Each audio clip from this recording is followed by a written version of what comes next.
अनार में क्वालिटी की बात होती है, तो जो पॉलीथीन लगाना क्यों किफायती रहता है और क्यों अच्छा रहता है। जो पॉलीथीन नहीं लगता है तो ये प्रॉब्लम आता है, इस पे ओस गिरता है और सुबह का जो सनलाइट इसके ऊपर पड़ता है तो ये जल जाता है, इसलिए अनार के ऊपर पॉलीथीन लगता है। सर पानी रोज देना पड़ता है कि इसमें रोज नहीं देना पड़ता है उसको। ये वैसे भी ये अनार प्रोमोग्रेनेट कम पानी का पाक है, तो उसको 3 दिन के बाद 4 दिन के बाद पानी लगता है, और जब लगता है तो 3 घंटा 4 घंटा के हिसाब से लगता है। एक बार हार्वेस्टिंग करने के बाद दोबारा हार्वेस्टिंग सर कितने दिन के अंतराल में होता है?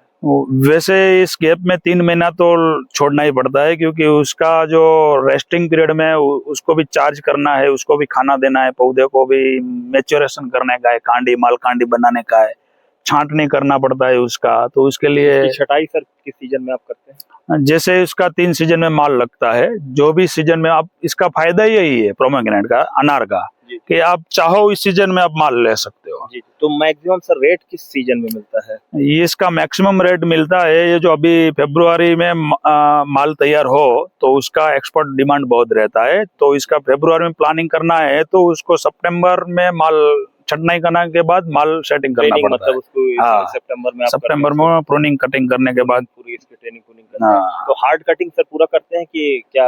वैसे प्लांट बहुत बढ़ जाता है तब हार्ड प्लांट कटिंग करते हैं, लेकिन इस टाइप पे तो उसका पंजा कटिंग ही करना पड़ता है, जैसे उसका माल ज्यादा ईल्ड लेने के लिए। जी। और इसका एक प्रॉब्लम, ज्यादा पानी चलाने से क्या आता है, उसका नेमाटोड का भी इतना प्रॉब्लम रहता है। जी। और वैसे ये पाक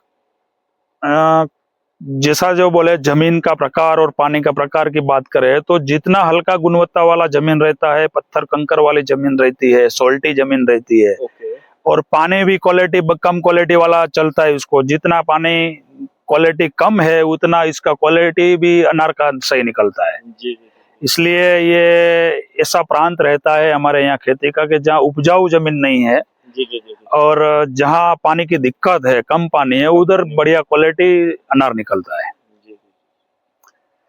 और बात करें उसका रोग का, तो भी जहाँ जैसे ज्यादा प्लांटेशन होगा तो नया नया रोग आने वाला ही है, तो इसमें भी प्रिवेंटिव भी करना पड़ता है। और अब हमारे यहाँ भी ये रोग काफी हद तक आ गए हैं, तो उसका भी मैनुअल सब स्प्रे करना पड़ता है, एडवांस भी स्प्रे करना पड़ता है। सर फर्टिगेशन का शेड्यूल आप कैसे रखते हैं? मतलब रेगुलरली फर्टिगेशन करना पड़ता है फ्रूटिंग के टाइम में कि अल्टरनेट करते हैं आप? हाँ, तो सबसे ज्यादा और इम्पोर्टेंट बात है उसका इरिगेशन और फर्टिगेशन।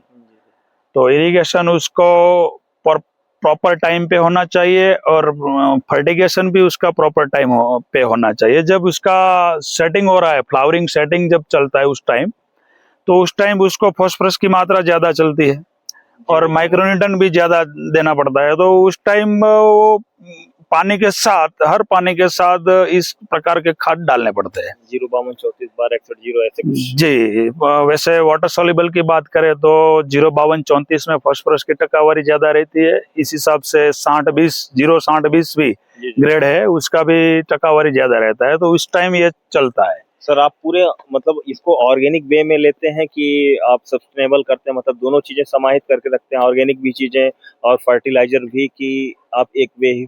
यस, ये बढ़िया क्वेश्चन है। इसमें ये क्या है कि जैसे ये अनार वैसे भी एक सी ऑक्सीडेंटल क्रॉप है, इसमें जब हार्वेस्टिंग का हमको टाइम नजीक लगता है, उस टाइम हम ऐसा मॉलिक्यूल स्प्रे भी नहीं करते हैं और ड्रिप में भी नहीं देते हैं जिसका इसका रेसिड्यू अनार में आए।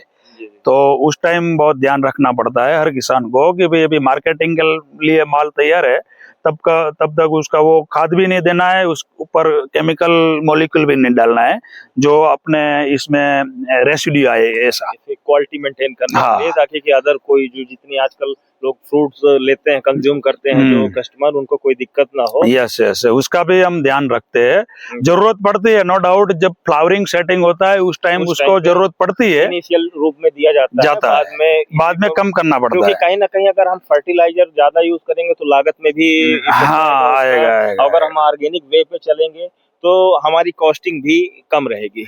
और वैसे भी उसका फ्रूट से हार्वेस्टिंग का जो समय है वो 180 दिन का रहता है। जी, जी। तो जो भी मॉलिक्यूल डाला हुआ है वो उसका रेसिड्यू भी 100 से 120 तक तो निटल हो जाता है। तो बाद में हम दिमाग लगा के हर खेडूत सोचता है कि भाई अभी हार्वेस्टिंग का तैयार माल है तो ऐसा नेगेटिव मॉलिक्यूल को उपयोग नहीं करने का है। तो वैसे भी ये अपना ऑर्गेनिक भी हो गया। जी, जी, जी, जी। समस्या ये है कि फ्रूट फ्लाई से थोड़ा बचाव करें और ये थोड़ा क्वालिटी मेंटेन करने के लिए जैसे इसके ऊपर पॉलीथीन वे वगैरह जी कुछ जी लगा दिए, शीट लगा दिए। फ्रूट फ्लाई के लिए सर आप काफी सारे येलो वो फेरोमोन ट्रैप वगैरह इसका आप प्रयोग नहीं करते?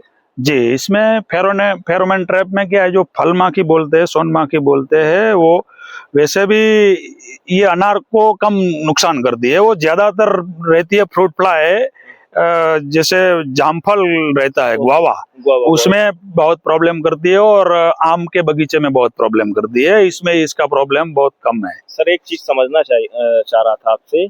मैं कई यहाँ पर फ्रूट में हालांकि बहुत रेयर देखा हूँ, 2-3 फ्रूटों में देखा हूँ कि क्रैकिंग आ जाती है। यस यस तो मैक्सिमम हम लोग ये समझते हैं कि वो क्रैकिंग आई है बोरान की डेफिशिएंसी के कारण। यस यस लेकिन आपने एक नया कॉन्सेप्ट दिया कि वो टेम्परेचर जब फ्लक्चुएशन होता है यस यस इस कारण आता है। तो थोड़ा आप उसको डिटेल जी जी जी, इसमें ये क्रैकिंग का जो रहता है, अनार में क्रैकिंग ज्यादातर रहता है। पर लेकिन जब कारण नहीं है वो। मौसम जब माइनस प्लस का जो वेरिएशन रहता है, बहुत बहुत अंतर में रहता है। नाइट वाला टेम्परेचर बहुत कम रहता है, दिन का जब ज्यादा रहता है तब टेम्परेचर क्रैकिंग। फ्लक्चुएशन हाँ, होता है। जी, जी, जी। जब सिंगल डिजिट ठंड गिरती है और वैसे भी बिना ह्यूमिडिटी वाली, तब तो ज्यादातर अनार का फ्रूट क्रैक होता है। जी, जी, जी। और थोड़ा क्रैकिंग कम होए इसलिए डेफिशिएंसी रहती है बोरॉन की, तो बोरॉन भी देना पड़ता है, और ड्रिप से भी चलाना पड़ता है, ऊपर स्प्रे से भी देना पड़ता है। और इसमें बहुत ज्यादा रोग और इंसेक्ट की कोई दिक्कत नहीं है कि कोई भी हल्की लैंड में या भारी लैंड में, हर तरह की लैंड में ये तैयार हो जाने वाला फसल है। और थोड़ा अगर आप बेड उठा के रखे हो तो इसका मतलब ये है कि इसको थोड़ा पानी से बचाना है, बारिश के पानी बिल्कुल से, बिल्कुल। जो मतलब ड्राइनेज अच्छा रहे।